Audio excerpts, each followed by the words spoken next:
Sam spent his life shooting photos, but Mom said he got nervous being in front of the camera. I guess we're all afraid of something.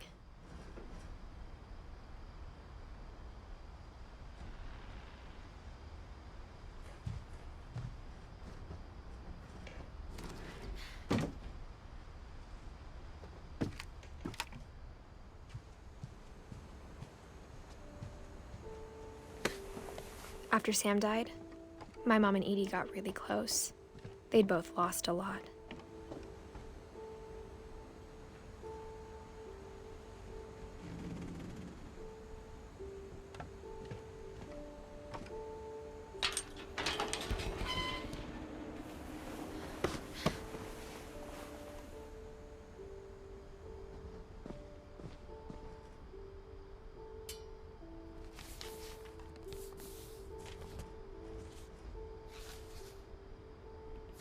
Dear Kay, do you remember the way Gregory used to laugh when he thought he was alone?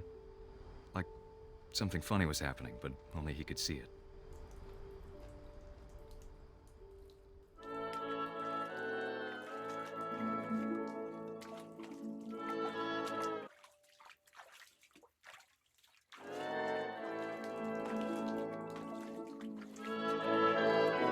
I think he saw things the rest of us don't.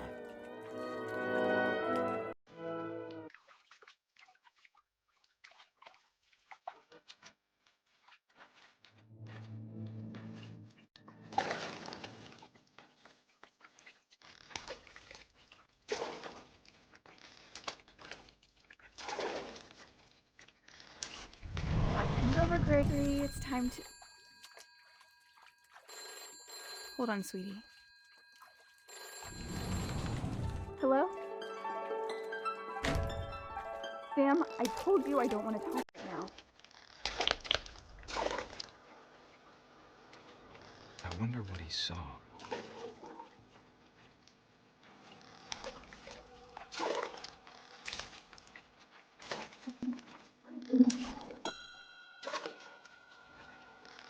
What his world was like. He reminded me so much of him. Just in his imagination. Whatever it was he saw, it sure made him happy.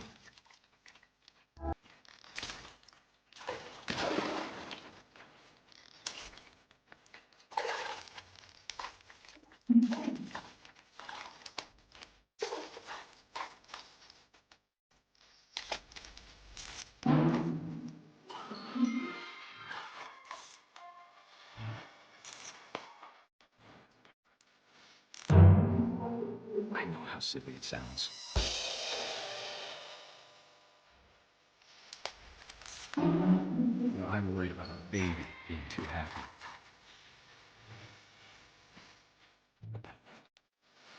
Things slipping away.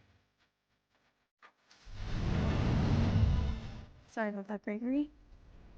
I know you did everything you could. Maybe if I hadn't called that night. Damn it. I wish you could have told us about the world we saw.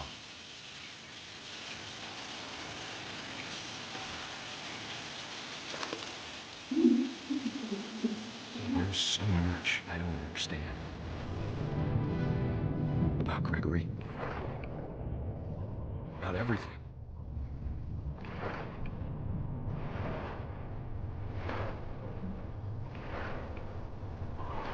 But I know what happened wasn't your fault.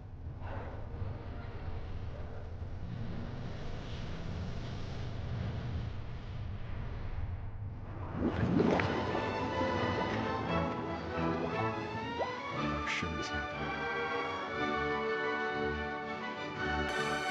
And he'd want you to be happy too. Good luck, Kay. Love, Sam.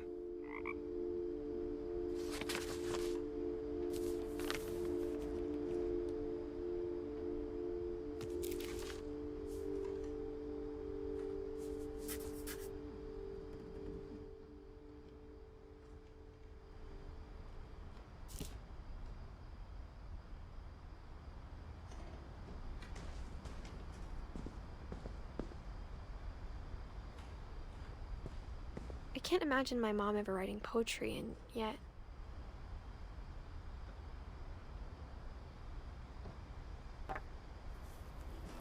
A poem for Gus, who always said the wedding was a bad idea.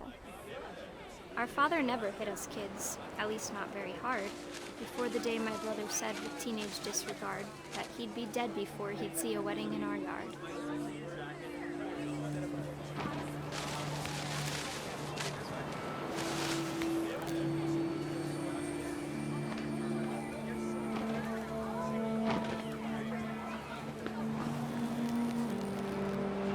My father made him come, of course, but Gus stood far apart, just flew his kite and bottled up the storm inside his heart.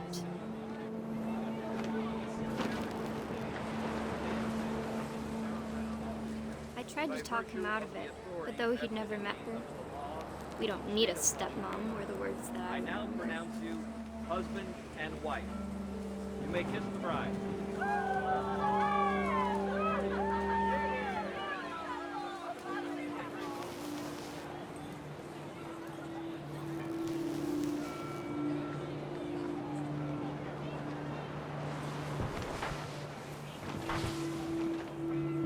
When the time for photos came, Dad ordered him to Come here. But Gus declined, and as a sign held up his middle finger.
The wind picked up, and panicked geese appeared and quickly went. But all the humans did that day was go inside the tent.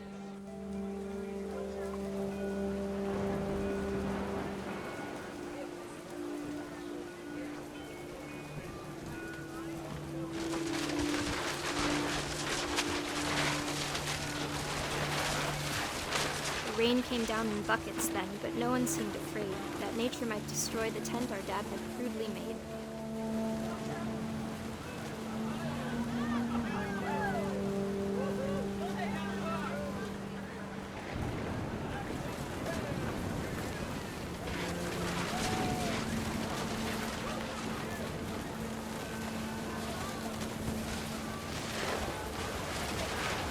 Thunder sounded much too close and full of angry power. But all my father said to this was, "Make the music louder."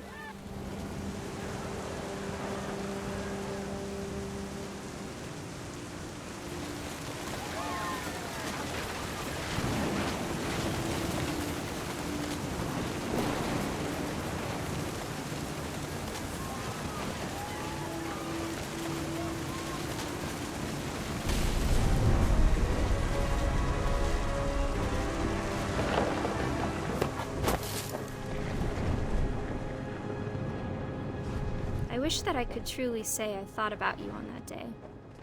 Out there on the beach alone, just you, the wind, the sea, and foam.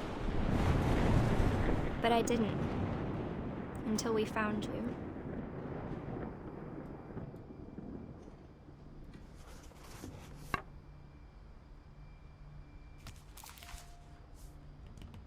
She never talked about him, but Mom told me once if I was a boy, they were going to name me Gus.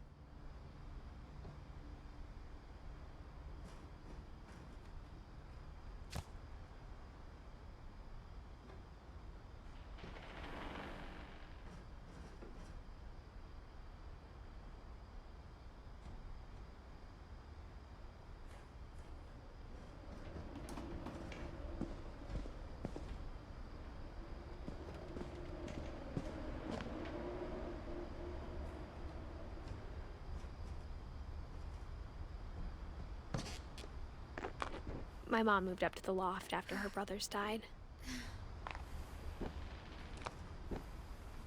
At the time, it was as far away as she could get.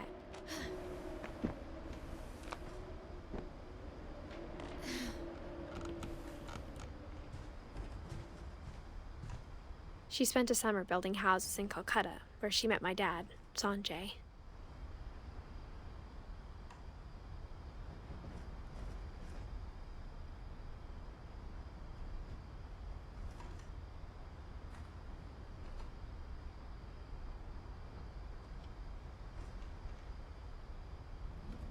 My mom moved to India a week after graduation and got a job teaching English.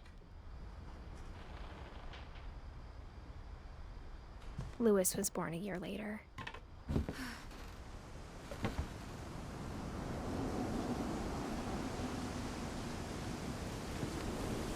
When my dad died, I don't think Mom knew where else to go.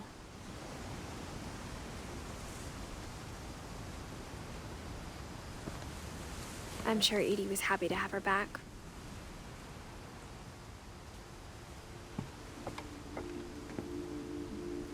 The house had to get a little bigger, but Edie was used to that.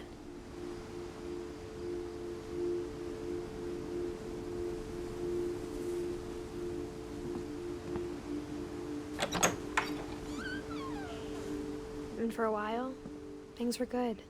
Almost normal. But it didn't last.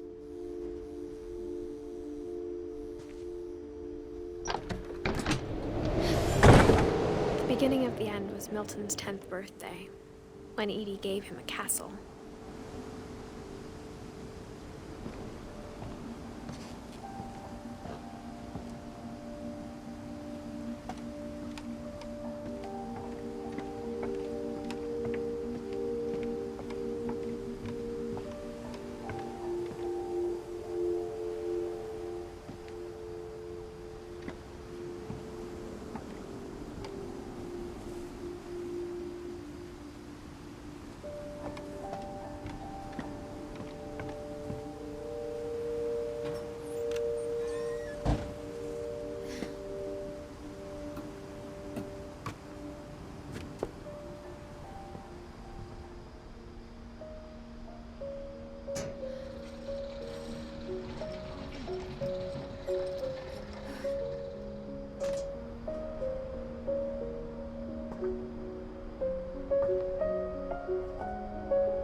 Milton Finch in The Magic Paintbrush.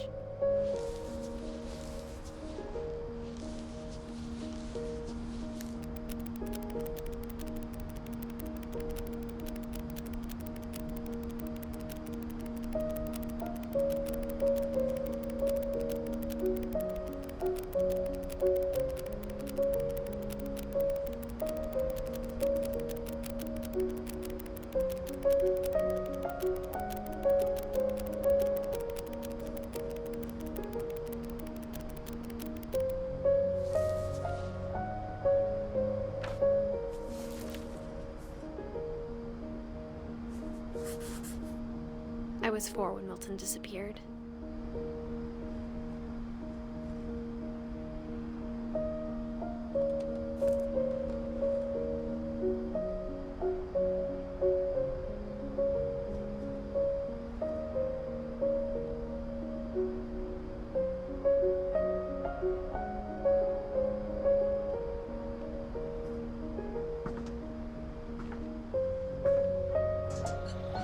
Mom spent months searching for my brother. Then she sealed the doors.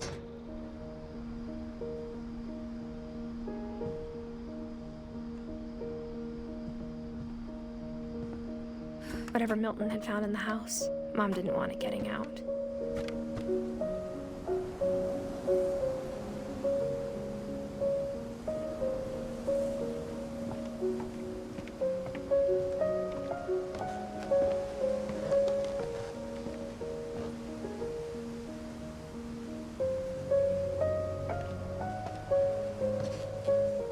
Mom definitely blamed Edie, but I think Louis blamed himself.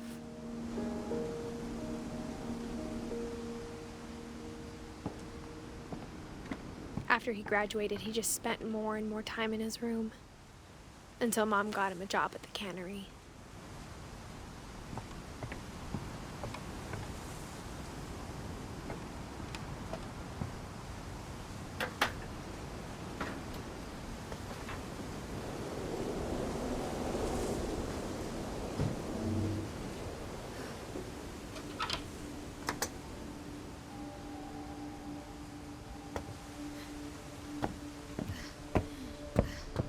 Lewis's room smelled very, very familiar. That part of him lived on.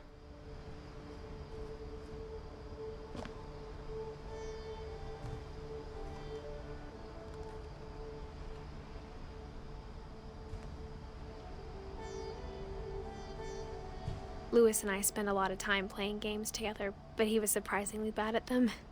He died a lot.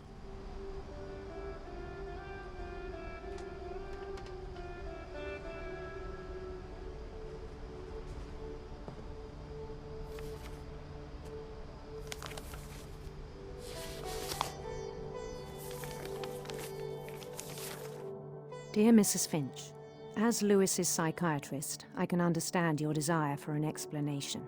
As I see it, the trouble began in January, shortly after we convinced your son to seek treatment for substance abuse.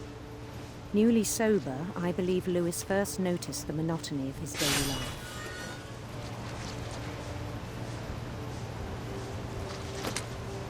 He kept working at the cannery, but he withdrew part of himself. In our sessions, I saw the same behavior.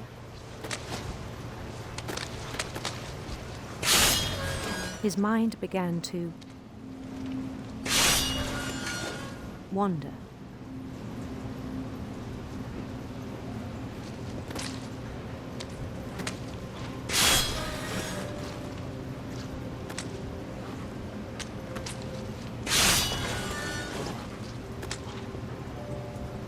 I asked him to describe it.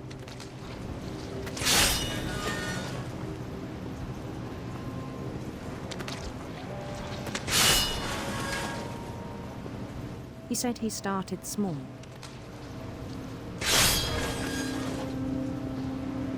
Imagining a labyrinth.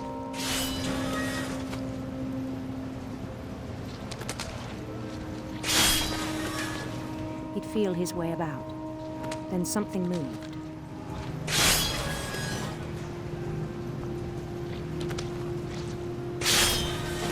Bats. And toads.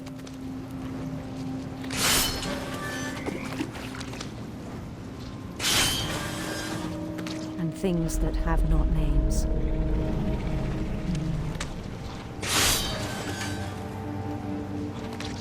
He knew it was all in his head.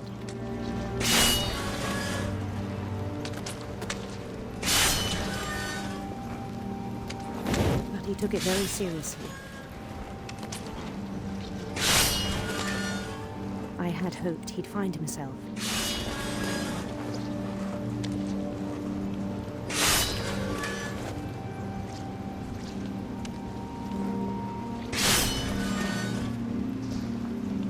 But he found something more.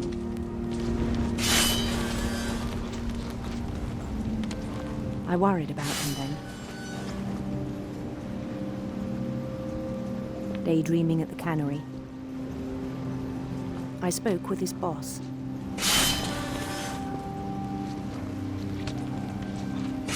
But he said Lewis had become a model employee. Methodical, tireless, focused.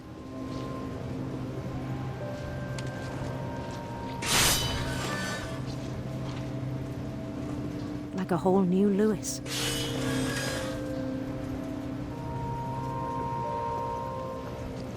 So I let him go on.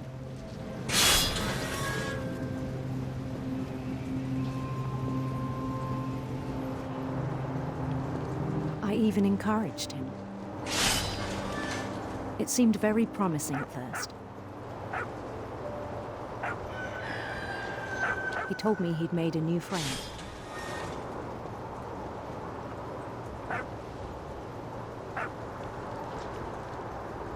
on the edge of a city he named Lewis Tokyo. He built the city up slowly, brick by brick. Then he made musicians.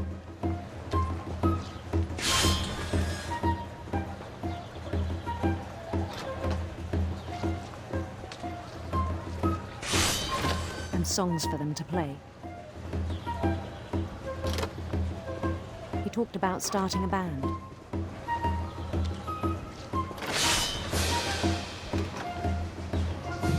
And he was always humming something.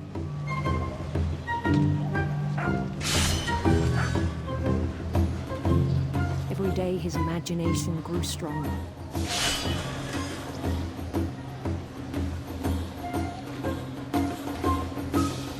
He no longer spoke at the cannery. But his chopping was as reliable as ever. Then one day it struck him that all the cheering crowds, even the stones under his feet,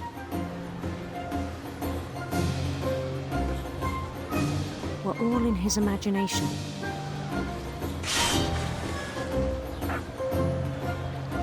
So he could do whatever he wished.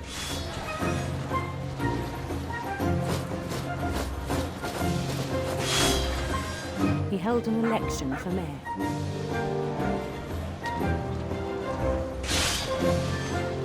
And he won. They begged him to stay, but his mind was already wandering.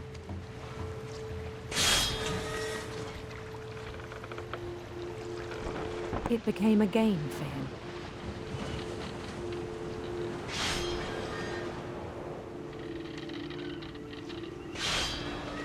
He'd conquer a city, then immediately push on.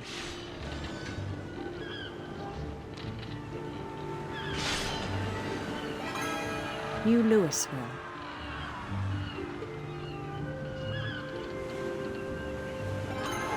St. Louis.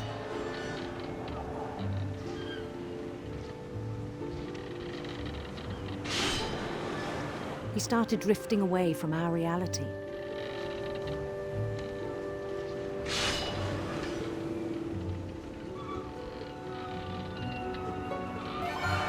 Minneapolis. Until one day he forgot to go home from the cannery. Even as his mother pleaded with him, part of Lewis kept sailing on.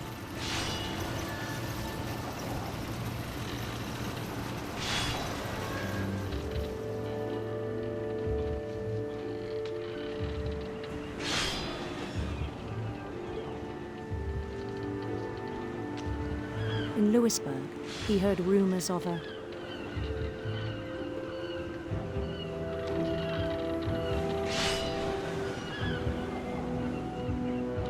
handsome queen.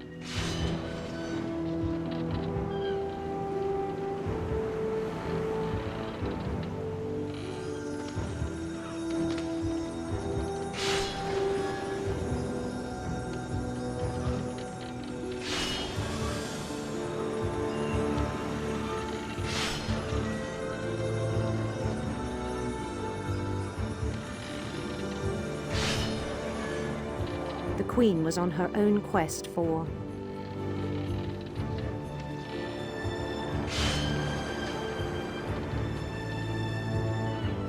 radiant rainbows.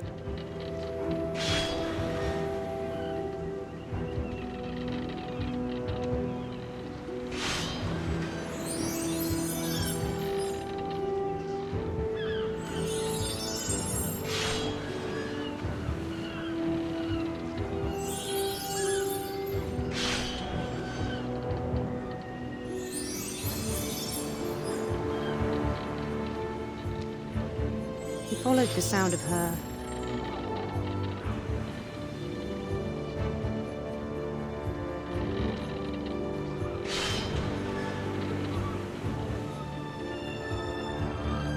silver harp.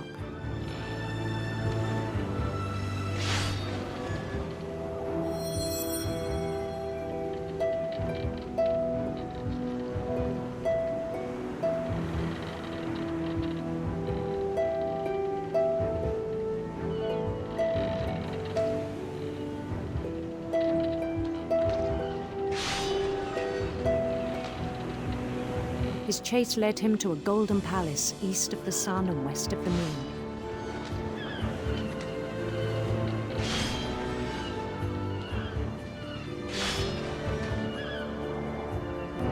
Even then, his logic remained sound.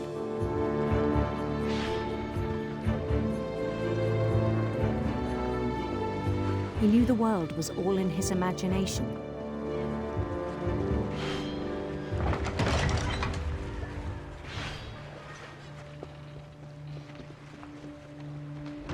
But he was so proud of having created it.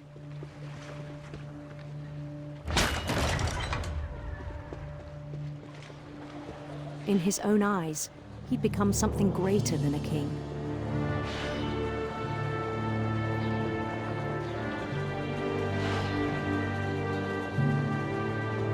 For someone who'd never known success in the real world, I think it was overwhelming. And then it struck him that the real Lewis was not the one chopping salmon, but the one climbing the steps of a golden palace.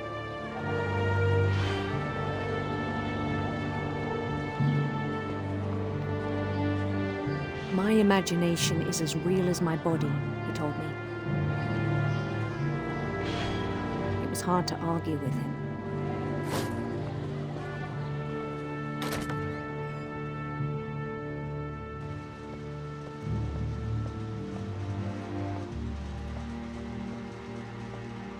We began to forget the world we know.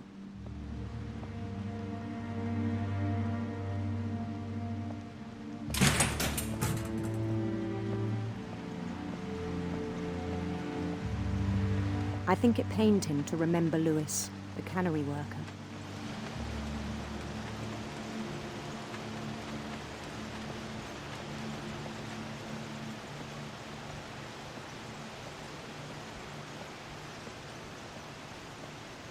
He began to despise the man with a royal contempt.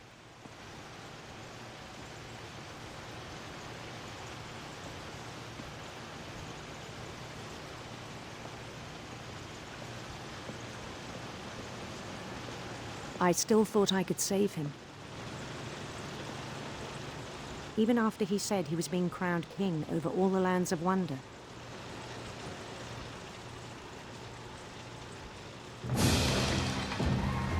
The palace would be packed with his companions.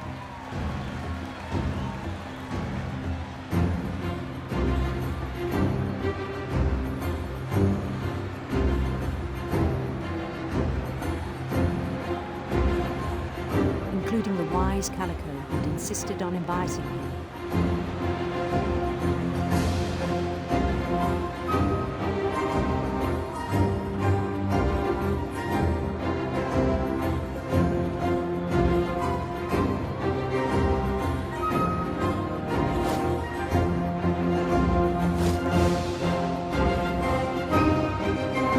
His queen waited, holding his crown.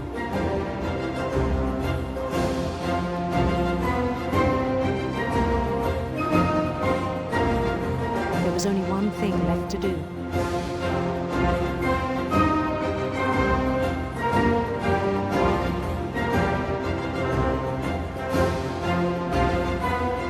Bend down his head.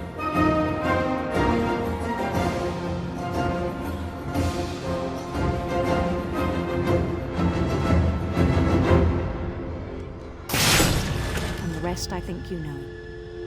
Mrs. Finch, your son was a kind man who will be missed by all of us who knew him.